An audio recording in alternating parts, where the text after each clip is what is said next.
Muito se é questionado ainda sobre a real eficácia do time de Warrior Sport nos boys 3v3. Eu tô trazendo esse vídeo mais com o intuito de educar o pessoal mais novo e mostrar para eles como funcionam um dos times que continua sendo meta para fazer esse tipo de boys. Bom, foi se questionado por um tempo porque agora existe uma certa restrição que impede que você utilize dois pokémons iguais. E antigamente era muito comum da gente simplesmente utilizar dois Octillery e dois Smeagol para poder fazer essa função. E o Smeagol setando e o outro fazendo o foco da batalha se virar pro Politoed. Hoje não dá mais para fazer assim. Então a gente vai utilizar um setter de Trick Room, só que ele obrigatoriamente precisa ter Help Hand.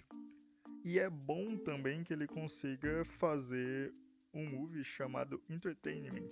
Ele é bacana porque, a depender do que aconteça na batalha, um Mora Absorve, por exemplo, caso apareça do lado direito, vai depender de onde o Aldino esteja, ele pode ajudar removendo essa habilidade.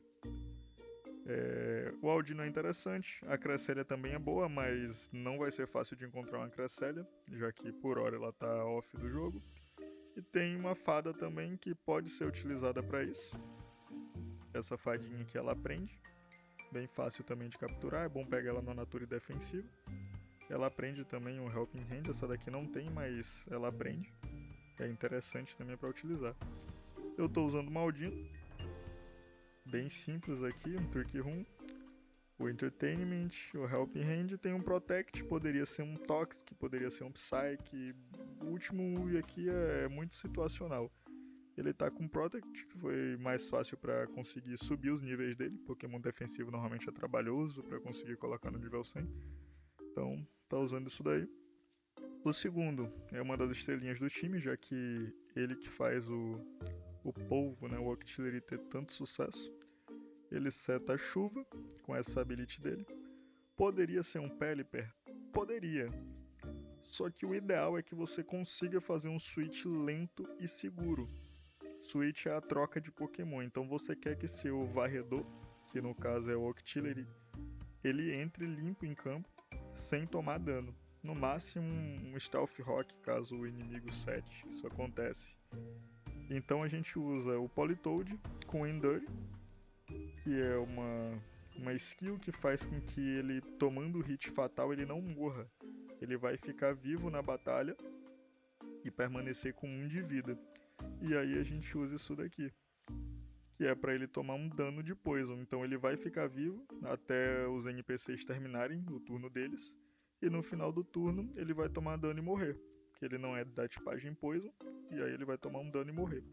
A gente vai conseguir entrar limpo com o Octillery ou o Ilord. O Smeagol, ele tem um set bem padrão também, do Trick Room, caso você prefira, né, setar com ele. E tem outro Pokémon para dar Spotlight. É uma estratégia que pode ser muito diversificada com setters, mas esses daqui são os mais comuns. O Entertainment, que é caso precise mudar a ability de algum Pokémon. O Spotlight, que é para tornar realmente o Politoed como foco.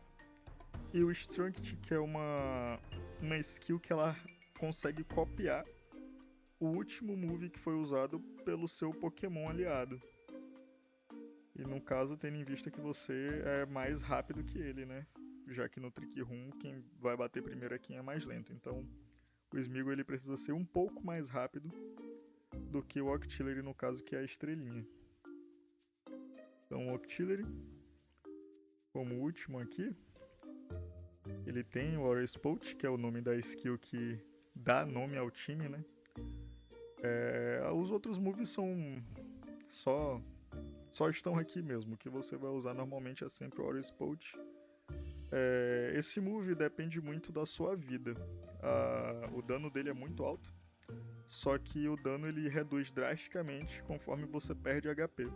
Então, se você tomar algum dano de movimento prioritário, ou entrando em campo tomar dano de rocks, também spikes, seja lá o que for que lhe der dano, vai reduzir bastante o dano da skill. Então o ideal é que ele entre realmente limpo e que não tome dano enquanto ele esteja executando. Os níveis, o que seria interessante é você sempre capturar um com 29 a 31 de SP ataque. Isso daí é tentativa e erro, você vai ficar pescando até conseguir. A speed em 0 é situacional, não é aquela coisa que importe tanto. E o HP também é situacional. É interessante ter, mas não vai fazer tanta diferença assim.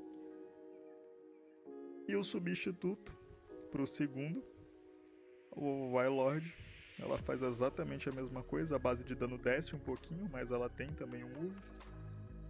Ela tem, né, os IVs altos, mas é simplesmente pelo Hidden Power Grace, que também não faz tanta diferença, a estratégia é realmente focada em utilizar o Aurospout. Situacional talvez precise de algum desses moves, mas como eles são travados, então sempre vai ser algo bem situacional. Eu vou mostrar para vocês aqui, fazendo um dos boss mais difíceis do jogo, Endgame, e é ideal que você seja nível 100 para fazer, por causa da recompensa, que é muito boa. Aqui tem o Ho-Oh e a Lugia, só que da Neville Rock, que ela é liberada na Save Island. Você faz uma questzinha de 11 dias e consegue liberar, então eu vou testar nele, que já é um boss bem de tira-teima. O último Pokémon aqui, a depender de qual seja, se vai ser a Lugia ou o Ho-Oh, você vai definir se o último pode ser um Pokémon que bata tipagem voador, pode ser um Dragonite, por exemplo, ou que bata elétrico. Também é interessante caso alguma coisa dê errado. Não costuma dar errado, mas é sempre bom levar alguma coisa. O ideal é que ele seja lento, mas como o boss vai vir nível 110, tudo que você tiver vai ser mais lento. Então eu vou levar um Electivire. É um Pokémon bem simples também de conseguir. Poderia ser um Tundurus, poderia ser um Zapdos. O ideal é que você seja um pouquinho mais lento mesmo que o boss. E isso sempre vai acontecer. Caminho aqui, o próprio sistema do jogo já leva você até lá. Não precisa usar repel.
Bom, aqui está ele. A gente vai selecionar a dificuldade mais elevada. Também por conta do drop. O drop é melhor.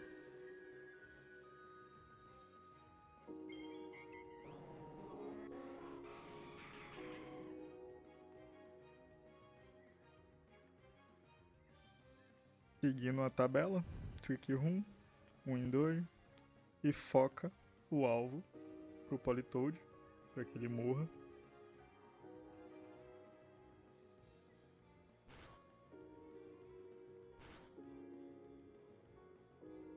Um dos problemas que acontecem aqui é a Lugia, por exemplo, ela dá um fly. Isso acontece, mas não vai gerar tanto problema assim. Na volta ela vai acabar morrendo, e como você trouxe um Warlord e o Octillery, então você vai conseguir resolver. Vamos de Octillery.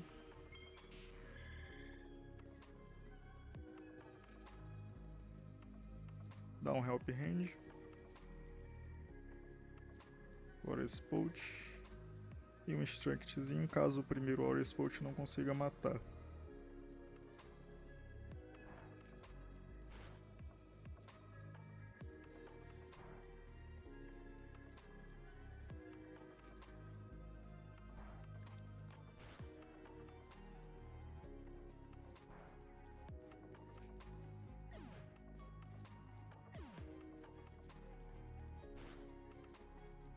Com a tipagem grama do Ludicolo, normalmente isso acontece. Mas se ele foca o Octillery com ataque de grama, o Octillery vai morrer. E aí você entraria com a Lord e continuaria tudo exatamente como segue a tabela. Aqui ele não focou, então a gente não teve esse problema, vai continuar tudo exatamente igual. Mas se ele tivesse focado, a gente simplesmente tinha entrado com a Lord e continuava o serviço do mesmo jeito.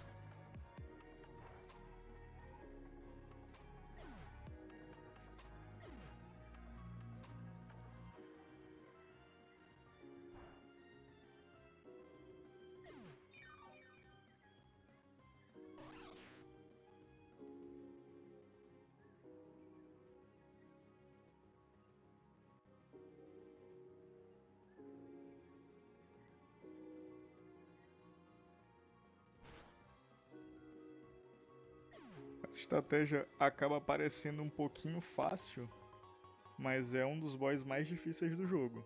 A estratégia beneficia você para encurtar o seu tempo dentro do jogo, e aí facilita bastante. Pode ser mais rápida, pode ser mais demorada, vai depender do que aconteça. Aqui demorou um pouquinho. 4 turnos para poder acabar. Tem times hoje que conseguem fazer em 2, só que já é um pouquinho mais complicado, algumas peças do time são mais difíceis de conseguir. Esse time aqui é bem simples, você vai conseguir caçar tudo. A gente não precisou usar o Octillery, não precisou usar o E-Lord, não teve nenhum problema setando, então esse time é funcional, ele ainda faz todos os boys que tem 3v3, faz tranquilamente. Se tiver algum problema, você vai entrar com o E-Lord e vai resolver na volta. Então, normalmente você não tem dificuldade, e de último, é porque aqui é Neville, você não vai ter problema nenhum para voltar, não vai precisar de repel, mas normalmente de último, você leva o HM Slave para facilitar a saída. Se precisar usar ele, vai ser só para voar e ir embora mesmo.